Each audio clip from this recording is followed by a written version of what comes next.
Hello, अस्सलाम वालेकुम। कैसे हैं आप सब लोग? उम्मीद करती हूँ आप सब लोग खैरियत से होंगे और अल्लाह पाक हम सबको अपनी हिफ्ज़-ओ अमान में रखे। आमीन।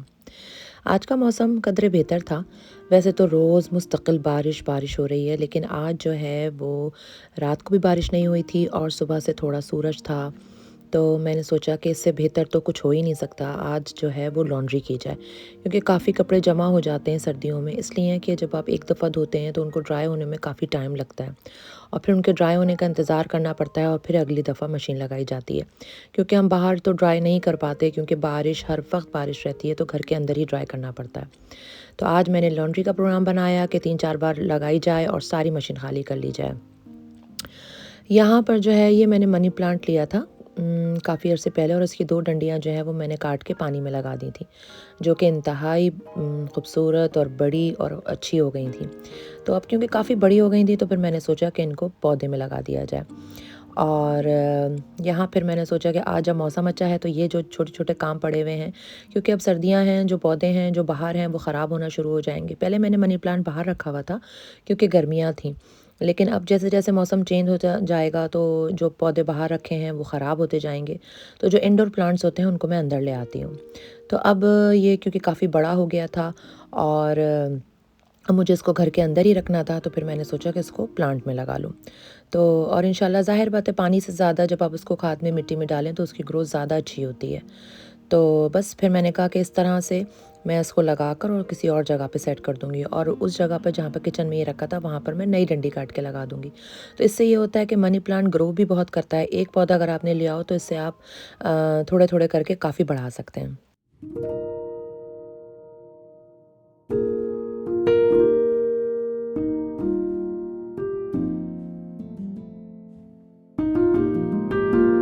अब चूँकि ये वाज़ खाली हो गया था, तो मैंने इसमें जो है वो दूसरी डंडी लगा दी। मैंने एक और जार में जो है वो डंडी लगाई हुई थी, तो उसको मैंने खाली कर दिया और ये जार में मैंने ये वाली डंडी डाल के और उसको मैंने उसकी जगह पे रख दिया। घर में मुझे फ्लावर्स बहुत अच्छे लगते हैं। प्लांट्स हों, फ्लावर्स हों, ग्रीनरी हो, एक अलग ही लुक आता है। चाहे आप आर्टिफ़िशियल प्लांट्स यूज़ करें, चाहे आप रियल लीव्स यूज़ करें या प्लांट्स यूज़ करें, बहुत ही प्यारे लगते हैं और एक अजीब-सा ग्रीनरी और खूबसूरती आ जाती है जहाँ भी आप रखें। रियल प्लांट्स को, इंडोर प्लांट्स को सँभालना ज़रा मुश्किल होता है, तो आर्टिफ़िशियल प्लांट्स ज़रा आसान रहते हैं सँभालना, लेकिन रियल प्लांट्स की तो बात ही अलग है। बहरहाल यहाँ सारे काम-काज करने के बाद जो है अब मैं गई थी बच्चों को स्कूल लेने के लिए, और ये रास्ता मुझे बहुत पसंद है। गर्मियों में जब बाहर होती है, गर्मियाँ होती हैं, तो ये पूरा ढक जाता है और इतना खूबसूरत लगता है। लेकिन अब चूँकि यहाँ अक्टूबर है और सर्दियाँ शुरू हो चुकी हैं, तो आहिस्ता-आहिस्ता अब सब पत्ते झड़ जाएँगे और डंडियाँ रह जाएँगी। इसके बाद में बच्चों को घर छोड़ने के बाद बच्चों ने खाया-पिया, उसके बाद मैं अब्दुल वासिक को लेकर जो है वो निकल गई थी काम से। मुझे अपनी एक पेंटिंग शुरू करनी है, उसके लिए मुझे ये डंडियाँ और हार्डबोर्ड वगैरह लेना था और थोड़ी-सी ग्रॉसरी करनी थी। तो हम वहाँ निकल गए, वहाँ से वापसी पे जो है वो मैकडॉनल्ड नज़र आया, और ऐसा हो नहीं सकता कि मेरे बच्चों को अगर रास्ते में मैकडॉनल्ड या स्टारबक्स नज़र आ जाए और वो शेक्स ना लें।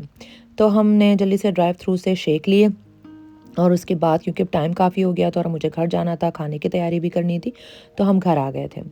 यहाँ मैं गई थी, उसके साथ पहले मैं गई थी B&Q और उसके बाद मैं गई थी B&M। तो B&M से जो मैं सामान लेकर आई वो मैं आपको दिखाती हूँ। मैं यहाँ पर हैंगर लेकर आई थी, हैंगर सारे ख़त्म हो गए थे और मुझे हैंगर लेकर आने थे। ये हैंगर बहुत अच्छे हैं वेलवेट के, इन पे कपड़े टांगो सिल्क के या जॉर्जेट के तो बिल्कुल भी स्लिप नहीं होते हैं। उसके अलावा ये मॉप लेकर आई थी, और ये भी काफ़ी अच्छे नज़र आ गए थे मुझे, तो मैंने ये ले लिए थे। और उसके अलावा जो है, मैं वैसे ग्रॉसरी मुझे इतनी ख़ास कोई करनी नहीं थी, बस मैं B&M गई थी, घर का छोटा-मोटा सामान लेना था, तो मैं वो लेने गई थी। तो काफ़ी दिन से काफ़ी चीज़ें मेरे ज़हन में थी कि ये छोटी-छोटी चीज़ें मुझे लेनी है, तो मैंने सोचा कि आज निकली हूँ तो चलो ये भी ले लूँ। शुगर फ्री बिस्किट लिए, इसके अलावा ये लिक्विड जो है ये बहुत अच्छा होता है, अगर आप मॉप में डालकर घर में पोछा लगाएँ तो इतनी अच्छी खुशबू आती है और पूरा घर जो है ना वो महक जाता है। तो इसलिए मैं ये मॉप का जो लिक्विड होता है वो मैं ज़रूर यूज़ करती हूँ और उससे बहुत प्यारी खुशबू आती है। उसके अलावा मैंने ये ड्रेन ओपनर लिया था। अक्सर जो है वो किचन का सिंक जो है वो मुझे ऐसा लगता है कि ब्लॉक होने लगता है, तो ये डालो तो बिल्कुल क्लियर हो जाता है। ये मैंने कपड़ों के लिए लिया था। ये आप अपनी वॉशिंग मशीन में जिस वक़्त आप लॉन्ड्री कर रहे हो ये डालें, तो उससे कपड़ों में बहुत अच्छी शाइन और सॉफ्ट हो जाते हैं और बहुत अच्छी स्मेल आती है। ये भी मैंने कई बार आपके सामने यूज़ किया है। ये क्रीज़ रिमूवर है और ये मैं अपने बेडिंग वगैरह पे, पिलोज़ पे, कर्टन्स वगैरह पे यूज़ करती हूँ। इससे क्रीज़ भी चली जाती है और बहुत अच्छी खुशबू आती है। मुझे बहुत अच्छा लगता है कि घर में अच्छी खुशबू आनी चाहिए, इसलिए मैं घर में खुशबू का आइटम बहुत रखती हूँ। ये मैंने ब्रश लिया जो बाज़ औक़ात बहुत टाइट एजेस होते हैं, उसमें आपका हाथ नहीं जा पाता, तो इससे ब्रश से काफ़ी अच्छी सफाई हो जाती है। उसके अलावा मैंने ऑर्गेनाइज़र्स लिए थे और ये ग्रे वाला जो है ये मैंने अपने बेडरूम के लिए लिया था, अपनी ड्रॉर्स में रखने के लिए, और ये लंबा वाला जो है ये मैंने किचन के लिए लिया था। ये आगे चल के मैं दिखाऊंगी आपको कि मैंने इसको किस तरह से सेट किया था। उसके अलावा मैंने ये सर्फ़ लिया था क्योंकि सर्फ़ भी ख़त्म हो गया था।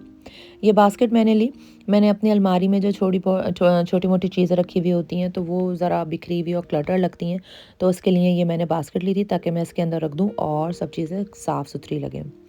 एक छोटा बिन लिया था बेटी के कमरे के लिए, ये भी काफ़ी दिन से सोच रही थी और जाती थी और जहन से ही निकल जाता था। आज नज़र आया तो फिर मैंने आज ये बिन भी ले लिया। इसके अलावा मैंने ये बास्केट्स लिए। मेरा मनी प्लांट जो है वो मैं अब इसके अंदर डाल के रखूँगी क्योंकि वो अगली सा जो गमला जब नज़र आता है ना तो वो मुझे अच्छा नहीं लगता। और ये वाली बास्केट भी जो मैंने आपको दिखाया था कि सुबह मैंने जो पौधा लगाया है, मनी प्लांट गमले में लगाया पानी से निकाल के, ये मैं उसमें डालूँगी। और B&M में मुझे एक छोटा मनी प्लांट भी नज़र आ गया था तो फिर मैंने ये भी ले लिया था। ये हैंगिंग वाला था, इसकी हैंगिंग लूप्स निकाल दूँगी और उसको रखूँगी मैं फिर। यहाँ मैं आपको बता रही थी कि मैं अपनी अलमारी के लिए लेकर आई हूँ। ये मैंने ऑलरेडी बास्केट रखी हुई है, लेकिन इसमें कुछ सामान ऐसा रखा हुआ होता है जिसकी वजह से वो इतना ज़्यादा हो गया है कि वो फिर बिखरा-बिखरा लगता है। तो फिर मैंने सारा सामान जो है वो इसके अंदर डाल दिया है। यहाँ पर मेरे ग्लासेस वगैरह होते हैं और पाकिस्तान से जब हम आते हैं कुछ पैसे वगैरह बचे हुए होते हैं, वो सब हैं, छोटी-मोटी ऐसी चीज़ें, तो वो फिर मैंने इस तरह बास्केट में डाल के रख दी। यहाँ मैं दूसरे दिन की है, ये आज सैटरडे का दिन है और मैं यहाँ पाए चढ़ा रही हूँ। यहाँ मैंने 2 पाए लिए हैं, उसमें पानी डाला, आधी प्याज, 2-3 जवे लहसुन के और 1 शान का पाया मसाला डाल के मैंने इसको हल्की आँच पे चढ़ा दिया था। और इसके बाद हम लोग आ गए थे टाउन। असल में आज मैंने जो है वो अपने हस्बैंड की फ्रेंड फैमिली है, उनको जो है वो मैंने खाने पे बुलाया था और मेरे ज़हन में बिल्कुल भी नहीं रहा कि संडे को जो है मेरी बेटी की सालगिरह है और उसके लिए हमें गिफ्ट लेने जाना है। तो बस 2 काम इतने ज़्यादा मतलब करीब-करीब आ गए कि अब कुछ भी कैंसिल नहीं किया जा सकता था। ना ज़ाहिर है बर्थडे का गिफ्ट उसका कैंसिल किया जा सकता था और ज़ाहिर बात है कि मैंने अपने हस्बैंड के फ्रेंड की फैमिली को इनवाइट कर लिया था, तो ना ही उनको मना किया जा सकता था। तो बस आज का दिन जो है ना वो बड़ी भाग-दौड़ में गुज़रने वाला था। मैंने पाए चढ़ाया और उनको हल्की आँच पे चढ़ाकर हम लोग टाउन आ गए थे। और आज मौसम भी बहुत अच्छा था और इतना रश हो रहा था टाउन में कि बस, क्योंकि जब मौसम अच्छा हो तो बहुत रश होता है। तो बहरहाल हम यहाँ आ गए, यहाँ बच्चे टिम हॉर्टन्स आ गए। टिम हॉर्टन्स जो है ये अभी नया खुला है यहाँ पर इंग्लैंड में। ये कनाडा की ब्रांच है और अमेरिका में है। इसके अलावा अब ये नई खुली है, तो बच्चों ने कहा हमें यहाँ पर ड्रिंक्स वगैरह लेनी है। तो नाश्ता हम कर आए थे, वरना नाश्ता कर लेते हैं। तो बच्चों ने खैर बहरहाल ड्रिंक्स ली और उसके बाद जो हम जिस काम से आए थे, हमें गिफ्ट लेना था, हमने जल्दी-जल्दी, बस मेरा इरादा कि मैं यहाँ से जल्दी से गिफ्ट लूँ और घर जाऊँ, क्योंकि ज़ाहिर बात है मैं तो सिर्फ़ पाए चढ़ा कर आई थी और मुझे बाकी खाने जो है वो जाके तैयारी करनी थी। यहाँ पर वहाँ से हम निकले तो यहाँ पर ये स्वीट कॉर्न वाला खड़ा होता है और ये इसके इतने मज़े के स्वीट कॉर्न होते हैं, ऐसा हो नहीं सकता कि मैं टाउन आऊँ और ये स्वीट कॉर्न्स ना लूँ। बहुत मज़े के हैं, मुझे भी बहुत अच्छे लगते हैं, बच्चों को भी बहुत अच्छे लगते हैं। तो बहरहाल हमने ये लिया, जो काम था, जो शॉपिंग थी, जो गिफ्ट था, उसको वो दिलवाया। उसके बाद हम घर आए, घर आते-आते तकरीबन 6 बज गए थे और 8 बजे हमने उनको बुलाया था। और वो फैमिली माशाल्लाह इतनी टाइम की परफेक्ट है कि अगर 8 बजे गए तो वो 8 बजे आ जाएँगे। तो बस यहाँ मेरी तो लग गई भाग-दौड़। मैंने जल्दी-जल्दी यखनी चढ़ाई, गोश्त डाला, उसमें नमक, 1 प्याज़, 2 लहसुन के जवे, कड़ी पत्ता और उसके अलावा इसमें सौंफ और धनिया जाता है। इसमें मैंने 2 से 3 टेबल स्पून जो है वो धनिया और सौंफ लिया। वैसे मैं पहले जो है वो ऐसे ही डाल देती थी, लेकिन उसके बाद उसको फिर छानना और अलग करना ज़रा मुश्किल हो जाता था। तो मेरी अम्मी जो है वो इस तरह पोटली बना के डाला करती थी। शुरू में मैं डालती थी, उसके बाद मैंने छोड़ दिया था सुस्ती में। लेकिन अब ये है कि मैं दोबारा से छोटी सी पोटली बना के कपड़े की और उसको बांध के अच्छी तरह से, और उसके बाद उसको मैं पानी में इसमें यखनी में डाल देती हूँ। तो बड़ी आसानी होती है इससे, बस जब बन जाए तो पोटली निकाल के फेंक दें। तो अब ये देखें, ये मैं सुबह जो पाए चढ़ा के गई थी, माशाल्लाह से ये पूरे दिन पकते रहे हैं और बहुत अच्छी तरह से गल गए थे। इनका कलर भी बहुत अच्छा आ गया था और बस अब इसमें मुझे मसाला भून के डालना था। ये तो हो गए थे। इसके साथ ही मैंने दूध चढ़ा दिया था मीठे के लिए और मेरा इरादा था बनाने का रसमलाई। तो यहाँ जब दूध में आ गया था उबाल, इसमें मैंने डाली चीनी और उसके बाद ढक कर मैं इसको तकरीबन आधे घंटे पकाती हूँ, हल्की आंच में मैंने वो रख दिया था।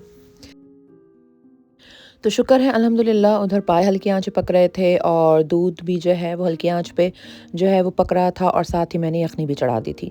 तीनों चीज़ें पक रही थीं, साथ ही मैंने पाए में जो हरा मसाला जाता है उसकी तैयारी शुरू कर दी। और जितने काम कर लिए जाएँ उतना अच्छा है। तो मैंने जल्दी-जल्दी जो है वो यहाँ पे हरा मसाला काटने की तैयारी शुरू करी, और सैलेड और रायता जो है वो मेरी बेटी ने बना के तैयार कर लिया था। यहाँ मैंने ये प्लेट तैयार की, और इतने में तकरीबन जो है मेरी रसमलाई काफ़ी हद तक तैयार हो गई थी। मैंने उसमें बॉल्स डाल के और उसको पका लिया था। और रसमलाई की जो जिस तरह मैं बनाती हूँ, मैं अपनी कई पिछली वीडियोज़ में आपके साथ शेयर कर चुकी हूँ। तो यहाँ जो है वो रसमलाई तैयार हो गई थी, और इसको मैंने डिश आउट कर लिया। क्योंकि ये काफ़ी गर्म थी और अब टाइम इतना ज़्यादा नहीं था हमारे मेहमानों के आने में, तो बस यहाँ मैंने उसको गार्निश किया बादाम और पिस्तों से, और उसके बाद मैंने इसको रख दिया था थोड़ी देर के लिए फ्रीज़र में, ताकि ये इतनी हो जाए कि हम खा सकें और गर्म ना हो। यहाँ मैंने गार्निश किया, और जब मैं घर में बनाती हूँ तो गार्निश नहीं करती हूँ, क्योंकि मेरे बच्चों को बादाम पिस्ते नहीं पसंद। और जब बच्चों ने देखा कि मैंने इसको गार्निश किया तो वो थोड़ा-सा उनका मूड ऑफ भी हो गया था, लेकिन ज़ाहिर है मेहमानों के लिए किया था तो करना ही पड़ता है। यहाँ मैंने पायों के लिए मसाला बनाना शुरू कर दिया। मैंने 2 प्याज़ लिए, उसको ग्राइंड करके उसमें मैंने पाया मसाला डाला, 1 चम्मच जो है वो लहसुन अदरक का पेस्ट डाला, और साथ ही मैंने इसमें 2 चम्मच दही भी डाले थे, जो मैंने शायद रिकॉर्ड करना भूल गई, और उसके बाद इसकी मैंने अच्छी तरह से भुनाई कर ली थी। दूसरी तरफ यखनी तैयार हो गई थी, और इधर मैंने अब पुलाव बनाने की तैयारी शुरू करी। मैंने प्याज ली, तेल में डाल के उसको हल्का ब्राउन किया। उसके बाद इसमें सारे गरम मसाले जाएंगे, जिसमें लौंग, काली मिर्चें, ज़ीरा, इलायची, कड़ी पत्ता, वो डाला। उसके साथ मैंने इसमें 1 टेबल स्पून भर के लहसुन अदरक का पेस्ट डाला, और उसके बाद उसमें जाएगा अब दही, नहीं बल्कि ये जो यखनी से लहसुन निकले थे, और ये भी मैं इसमें निचोड़ के डाल देती हूँ। इसको थोड़ा ठंडा कर लें, लेकिन मेरे पास टाइम नहीं था तो मेरे हाथ जल रहे थे, लेकिन मैं जल्दी-जल्दी गरम-गरम ही इसमें डाले। ये डालने के बाद क्योंकि लहसुन अदरक जितना ज़्यादा होता है उतना अच्छा टेस्ट और स्मेल आती है, तो मैंने फिर वो डाला। उसके साथ ही इसके अंदर मैंने डाला दही, और दही तकरीबन मैंने 2 से 3 टेबल स्पून इसमें मैंने दही डाला। मैं टमाटर नहीं डालती हूँ, सिर्फ दही डालती हूँ। उसके बाद से मैंने यखनी पुलाव का पैकेट डाला, और अब मैं इसकी भुनाई करूँगी, इसको मिक्स करूँगी, और इसके बाद इसमें गोश्त डाल के, और तकरीबन आधे से 1 कप तकरीबन यखनी का पानी डालकर, और इसको मैं थोड़ा-सा इसकी भुनाई करूँगी। भुनाई करने के बाद इसमें चावल डालेंगे, और चावल में उबाल आ जाएगा तो इसको दम पे रख देंगे। और बस इस तरह जो है वो चावल मज़ेदार तैयार हो गए। मैं जो है वो जब मैंने सर्व किया और मेहमान आ गए, तो मैं टेबल की तस्वीरें और वीडियो लेना बिल्कुल भूल गई, क्योंकि जब कोई आ जाता है और कोई तकरीब होती है तो मैं मेरे जहन से ही निकल जाता है। यहाँ पाए तैयार हो गए थे, ये मैंने निकाले थे, किसी को मुझे भिजवाने थे, तो इसकी बस मैंने थोड़ी सी क्लिप्स ले ली थी। यहाँ जो मैंने आपको बताया था मैं बास्केट लेकर आई थी, और ये मनी प्लांट भी मैंने आपके साथ ही पानी से निकाल के पौधे में लगाया था, ये मैंने इसके अंदर रख दिया। जबकि मैं अंदाज़े से लेकर आई थी, लेकिन माशाल्लाह से बिल्कुल फिट बैठा था, और देखें कितना अच्छा लग रहा था। वो अगली सा ब्लैक सा पॉट छुप गया था, और बास्केट का लुक बहुत अच्छा आ रहा था। उसके बाद ये वाली बड़ी बास्केट जो थी, इसके अंदर मैंने ये बड़ा वाला मनी प्लांट रख दिया था। पहले इसके अंदर ये स्टिक नहीं लगी हुई थी, ये लगाकर और फिर मैंने इसके अंदर डाल दिया था, तो ये भी बहुत प्यारा लग रहा था। और इसका भी जो पॉट था वो ब्लैक कलर का था, वो भी छुप गया था, और एक अच्छा सा लुक आ रहा था, तो फिर मैंने इसको अपने स्टेयरकेस के पास ही रख दिया था। ये वाला जो था, जो मैं छोटा वाला लेकर आई थी, इसके मैंने हैंगिंग्स जो थी वो मैंने हटा दी थी, और ये छोटा सा पॉट अभी फ़िलहाल तो मैंने अपनी बेटी के कमरे में उनके उसके शेल्फ़ पे रख दिया था। फिर मैं निकलूँगी जाऊँगी तो इसके लिए भी छोटी सी बास्केट लेकर आऊँगी। तो इस तरह से ये सेट हो गया था। इसके अलावा मैं ये ऑर्गेनाइज़र लेकर आई थी, इसको मैं अपने किचन में रखूँगी, और किचन में मेरी पतली सी जगह है, वहाँ पर मैंने थोड़ा-सा सामान रखा हुआ होता है। उसमें बड़ी मुश्किल होती है मुझे, अगर पीछे का सामान निकालना हो, तो पहले आगे का सारा सामान निकालना पड़ता है और उसके बाद पीछे तक पहुँच पाते हैं। तो मैं ये लेकर आई थी, तो इससे बड़ी आसानी हो जाती है, आपका जो सामान है वो आप इसके अंदर सेट कर दें, और उसके बाद देखें कैबिनेट में ये मेरा ऑलरेडी बॉक्स रखा हुआ था, और बहुत पतली सी नैरो सी जगह थी, वहाँ पर मैंने इसको ऐसे देखें बिल्कुल फिट हो गया था माशाल्लाह से। और ये इस तरह से मैंने रख दिया था, और इतनी आसानी होती है कि जब आपको निकालना हो तो आप पूरा खींचें, पीछे वाला सामान आराम से निकल जाता है, आगे वाला सामान हटाना नहीं पड़ता। इसको मैंने यहाँ पर इस तरह से सेट कर दिया था, और ये ड्रॉज़ मैंने थोड़े दिनों पहले आपके साथ ही सेट की थी, ऑर्गेनाइज़ की थी। ये सामान थोड़ा-सा यहाँ रखा हुआ था, और जब मैं ड्रॉज़ खोलती हूँ ना तो ये गिर जाता है, तो ये मुझे अच्छा नहीं लगता था, तो मैं इसके लिए ये ऑर्गेनाइज़र लेकर आई थी। और जो ये छोटी-छोटी बॉटल्स हैं, ये सन ब्लॉक की है, और सीरम वग़ैरह हैं, मेरे लेंस का वाटर है वो सब जो है वो मैंने इसको इस तरह से इसके ऑर्गेनाइज़र के अंदर रख दिया। तो इससे ये होगा कि जब ड्रॉस खुलेगी अब तो वो सेट रहेगा और बार बार गिरेगा नहीं, क्योंकि वो गिर जाता है तो बड़ा मुश्किल लगता है और वो अच्छा भी नहीं लगता। देखिए माशाल्लाह से बिल्कुल एडजस्ट हो गया था और मैं बिल्कुल अपने अंदाजे से लेकर आई थी सिर्फ। और ये देखें खोला तो कोई चीज़ भी बिल्कुल भी नहीं हिली है और सब चीज़ अपनी जगह पे रही है। तो जनाब बस फिर आज जो है वो संडे का दिन था और मेरी बेटी की थी सालगिरह। तो हमने केक काटा और सेलिब्रेट की, खाना वाना खाया और इन्जॉय किया। आई होप आपको मेरा आज का व्लॉग अच्छा लगा होगा। अगर आपको मेरा व्लॉग अच्छा लगा है तो प्लीज़ इसको लाइक कीजिए, शेयर कीजिए, अच्छे अच्छे कमेंट्स कीजिए और सब्सक्राइब करना तो बिल्कुल मत भूलिएगा। इंशाल्लाह अगले व्लॉग में आपसे मुलाकात होगी। अपना बहुत सारा ख्याल रखिए और दूसरों से खुश रहिए। जलन और हसद को अपने पास बिल्कुल ना आने दें। खुश रहें और दूसरों को भी खुश रहने दें। आमीन। इजाज़त दें। अल्लाह हाफ़िज़।